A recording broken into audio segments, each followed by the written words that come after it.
So at the meeting last night, they were talking, of course, about the third step prayer and how they've been able to, now start to give back as far as service work goes, and working with others and taking what they've learned and just kind of giving it back, so that way, as you go through your steps and start to learn things, you're just kind of guiding someone else through all of their steps.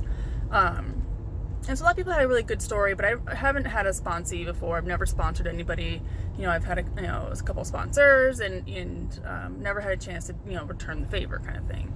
And so the other day, well, actually a couple weeks ago, I had went to a meeting, and it was a Saturday afternoon meeting, and there was a group of girls there, and you could tell that they were from like a sober living house or something like that, because they came in a group. And typically when you're in a sober living facility, you just travel together, you do everything together, because usually one of you has a car kind of thing. And so after the meeting, the girl had approached me and another woman.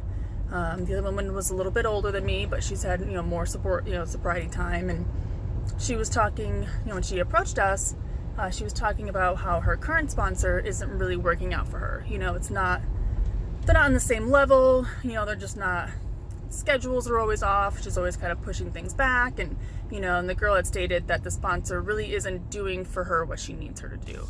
And so we started talking about it for a few minutes, and I told her, I was like, don't worry about it if you have to get a new sponsor. Like, this is your sobriety. Like, this is your chance to, get well, get better, and if you have to get a new sponsor, that's not that big of a deal, and not everybody jives well together, and so don't feel bad if you have to get a new one. And so she asked for our phone numbers, and of course in AA you always give out your number, because if anybody's struggling or having a hard time, or they're about to, they just need someone to talk to for a few minutes, call anytime, And so, after we talked with the girl for a few minutes, she left, and the woman next to me, she asked me if I was sponsoring anybody. And I didn't necessarily lie, but I didn't really tell the truth either. The sad part was that the girl who was living in a sober living facility, actually had more sobriety time than I do. And I didn't, like I said, I didn't lie, but, I told the woman next to me, and I said, no, I'm not sponsoring anybody, because I can't, because I've only got like 1 day sober. I can't sponsor somebody if I can't even get my own shit together, and it was one of those things, like, it was almost a compliment to think that somebody who's got a lot of sobriety time thinks that I have a lot of sobriety time, because maybe it's because I look like I got my shit together, but I don't. And it's, I don't want to say it's like the vanity perspective of being like, ooh, I look like I got my shit together. Ooh, I look like I could pass as someone who's sober. But what's the point of that? What's the point of making people think that I have a lot of sobriety time, when this is a group, a program, where you're supposed to be completely and brutally honest, because no one's going to judge you, no one's going to think badly of you. Everybody in there's relapsed once, twice, dozen times, they've all done it. So what's the point in not telling the truth and being like, no, I'm sorry, I can't sponsor her, I need to sponsor myself. I don't have a sponsor, I haven't reached out to anybody yet. And so at the meeting last night, they were talking about that, and so I immediately raised my hand, and I was like, I have an admission that I have to say, because it's just been weighing a lot on me, and I need to get this off my chest, because there's really no point in holding this in. There's really no point in pretending.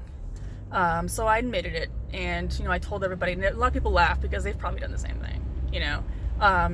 Another woman approached me after the meeting, and she was like, I was, very proud of you for saying that. That was, took a lot of courage to say that. It took a lot of courage admitting that you were wrong, and you should have, approached the situation a little bit differently. And, and she, asked me how many days I had, and I was like, 10 days sober. And so she just kind of laughed, but, she asked me if I had my own sponsor yet, and I said no, but I'll probably end up reaching out to her and asking her to be my sponsor, because I just like her. She just kind of seems like the type of woman that, won't take the bullshit, won't take the excuses and the lying, and you know what I mean. She'll just call me out when I feel like I can be manipulative. She'll be like, no, let's start over, let's start again, So it was a good meeting. I'm glad that I got to say it out. I'm glad I got to say it out loud, because like I said, there's no reason to not say it. because like I said, no one there is going to judge me. We're all the same, you know. So it's a good day. A little bit chilly today. I hate the cold. If anybody knows that, I don't like the cold. So I hope everybody has a great day and enjoy the rest of your week.